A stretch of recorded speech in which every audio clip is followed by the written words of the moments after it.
السلام عليكم ورحمة الله وبركاته. دمانت وين السلام يا فيديو يرى أنا قلت لك عليه dadka Jarmalka degan ruhaantii hambaliyo badan ayaa jirta lacag badan ayaa samarkan bishii lixaad laga bilaabo lacag badan ayaa soo dhici doona marka ugu horeysa hadii aad channelkayga marka ugu horeysa soo booqato tahay fadlan subscribe saar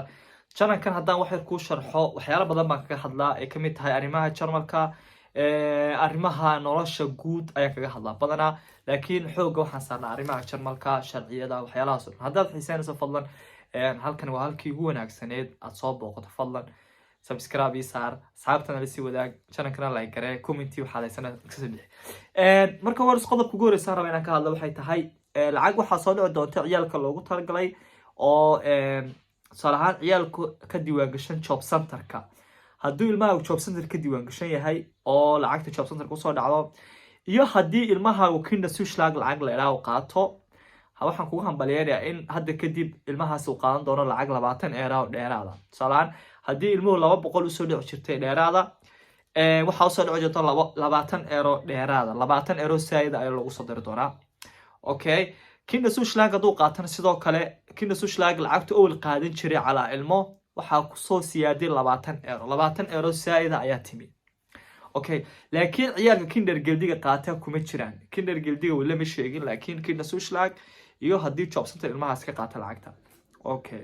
qodobka labaad waxa weeyaan haduu jiro qof dad waaweyn salahan dadka waaweyn ee job centerka ama social antiga lacagta ka qaata waxa hal mar oo hadiyad waxa loogu talagalay qaadan doona lacag 100 euro hadiyada ayaa u soo dhici doonta insha Allah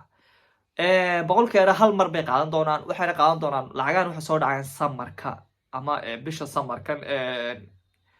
bishii lixaad bishanaad gudaheeda ayaa soo dhici doonaan 100 euro ala dadka waaweyn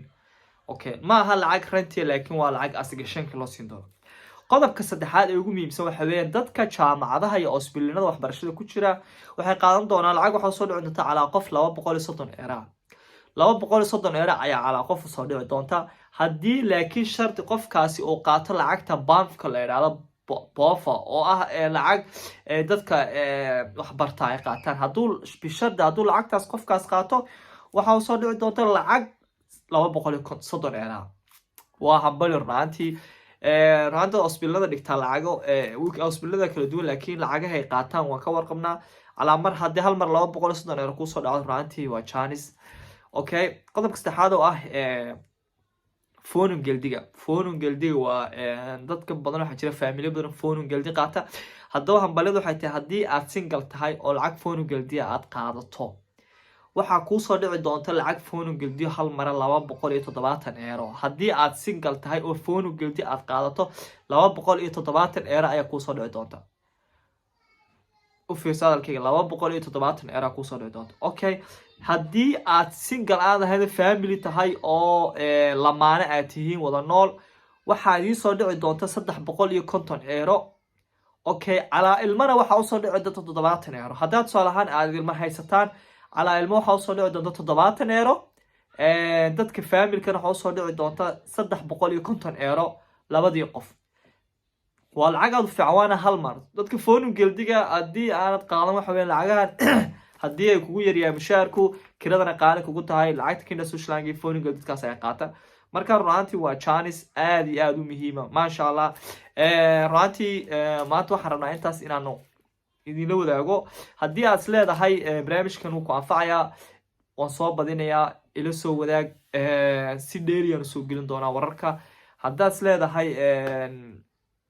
wax information ah rabtaan fadlan la soo xiriir aniga ayaa ka caawin aad u mahadsanid. Assalaamu calaykum waraxmatullaahi wabarakaatuh.